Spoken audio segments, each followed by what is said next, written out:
Well, it's been very exciting because it allows me to tell the story of a 10-year-old girl, like my friend Letty, who is growing up, she has her dreams, and sexual and reproductive health is going to be part of her coming into womanhood.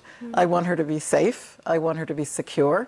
I want her to be informed. The United Nations Population Fund says more than 100 women die every day while giving birth in Nigeria because of a lack of access to healthcare facilities. Laura Sue from the United Nations Population Fund. Well, UNFPA here, we've been operating even prior to the August 2017 influx.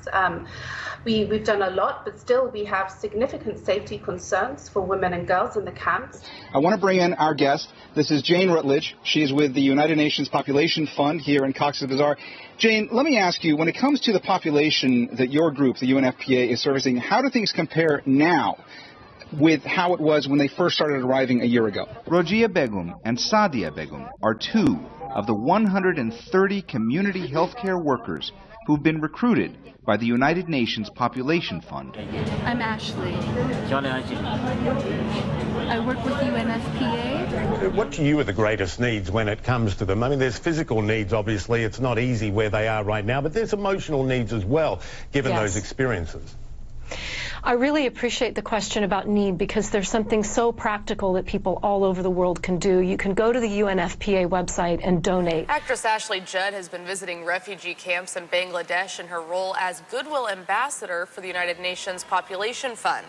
Judd visited camps in an area where hundreds of thousands of people are living after fleeing the neighboring Myanmar. Ashley Judd has been visiting refugee camps in Bangladesh in her role as Goodwill Ambassador for the United Nations Population Fund. One of those women is Ashley Judd. Alongside her work on stage and screen, Ms. Judd is also a Goodwill Ambassador for the United Nations Population Fund. It's given me so much. It's given me the opportunity to work with UNFPA and be with grassroots programs around the world that help bring reproductive health and access to hundreds and millions of girls and women who don't have it. We saw the administration pull out of funding the UN Population Fund, which was complicit in China's horrific practices of forced sterilizations and forced abortions. We stopped U.S. funding for the United Nations Population Fund so that American taxpayer dollars won't support abortion. He took away the birth control mandate. He made it so states could defund Planned Parenthood and then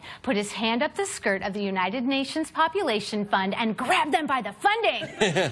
When you're president, they let you do it. The United Nations itself has felt the effects of a Trump presidency. The U.S. pulled out of the cultural and educational agency UNESCO. It pulled funding from the UN Population Fund, which promotes family planning. The UN Population Fund, UNFPA, brought out a report at the end of last year called Voices from Syria 2018. But a report from the UN Population Fund late last year confirmed that sex was still being traded for aid. We've received, in this case, a joint statement from UN Women and the UN Population Fund says, speaking as the voices of women and girls of the world, we plead with the government of Sudan to save the life of Hussein and to protect the lives of all women and girls. The UN Population Fund said that some 2 million Yemeni mothers face starvation. UNICEF, the World Health Organization, UNFPA, UNHCR, and countless frontline non-governmental organizations are providing every form of assistance, from emergency health care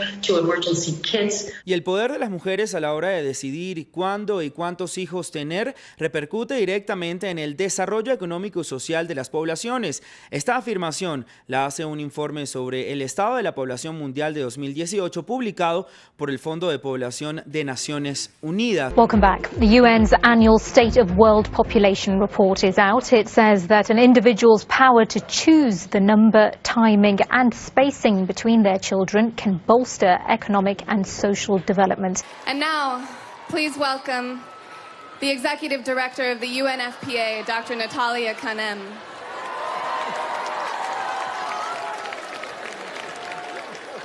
Thank you, Dakota. I'm delighted to join with Global Citizen and Chime for Change in highlighting this critical issue. Can we talk about sex? Talk about sex. It's important.